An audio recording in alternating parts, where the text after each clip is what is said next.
Welcome to Bethel Life, the Family Worship Center.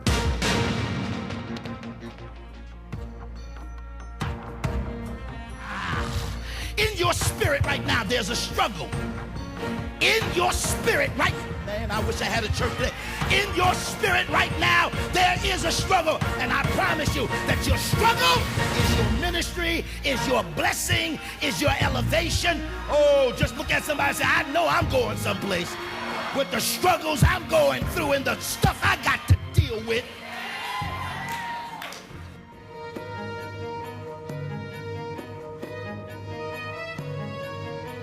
No razor has ever been used on my head because I have been a Nazarite set apart to God since birth. If my head were shaved, my strength would leave me and I would become as weak as any other man. Now, this is a fool. This is a complete idiot. The word of the Lord is no wine, watch strange woman, and don't let anybody touch your head. Here's this fool up in the chair, asleep, and Delilah is about to hook his head up. Pain, prosperity, parenting, pressure. Y'all ain't hearing me. This Negro sleeping and she's cutting his locks off. Because when he wakes up from this sleep, this Negro is not only going to be bald, he's going to be powerless.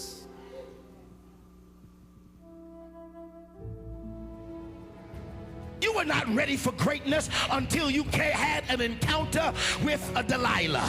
And Delilah is bad. She's got the best car, the best house. Y'all ain't here. She's got the pick of the litter. But she's tormented and crazy. And if you hook up with her, you're going to find out that her only purpose in life is to take you down. But God said, if I'm going to build you up, I got to bring you in contact with crazy folks. Because I'm going to make you strong. And when I get finished with you, ain't no Delilah gonna ever be able to entice you another day in your life. You're going to a place called Miracle. Bishop, you don't understand. I can't even pay my bills now. I can't even afford the car that I'm driving now. Look at your neighbor, said that's now.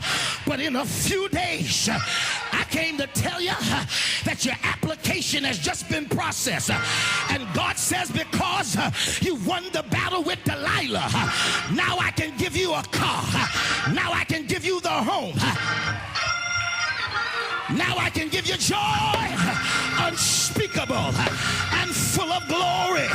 Why don't you grab a neighbor by the hand and shake that neighbor and say, neighbor, I know you've been talking about me. I know you've been playing around, but I forgive you because I just found out that without you, I'd have never been processed.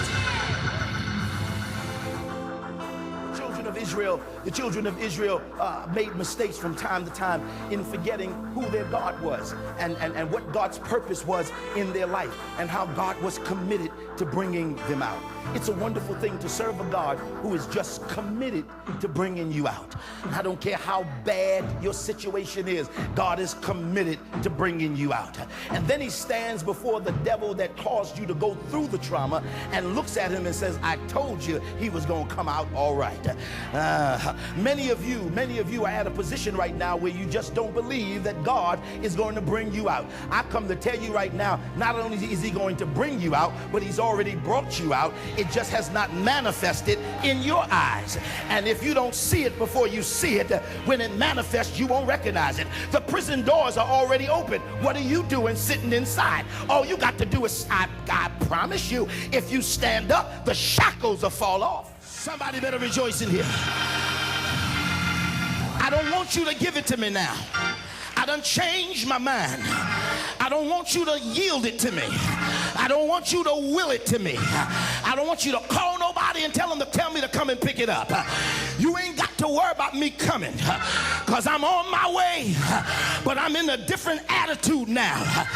Yeah, I was in an attitude of receiving a little while ago, but now I'm in an attitude of taking. So you better watch yourself, because not only am I going to take, but I'm going to occupy whatever I take. The magistrate can't move me. The sheriff can't move me. The marshal can't move me. The president can't move me. I'm about to occupy everything that God promised me. Somebody better shabak him in the building. Hallelujah. I'm on my way to get my stuff. I'm on my way to rejoice in the land. My God. He told me to tell you, don't just take enough for you, but get some for your mama and them. Get some for your cousins and your aunts and your uncles. Get your stuff. You like that preaching, don't you, boy? Yeah, get that stuff. Get that stuff. Look at your neighbor and say, you gotta get it. You gotta take it now. The windows are open. The opportunity is there. Don't take no for an answer. Tell the devil, you got to let my stuff go. Well, you ain't gotta let it go, because I got a vengeance. I'm coming in there speaking in tongues. I'm coming in there fired up. I'm coming in and I'm gonna get my stuff. Say yes!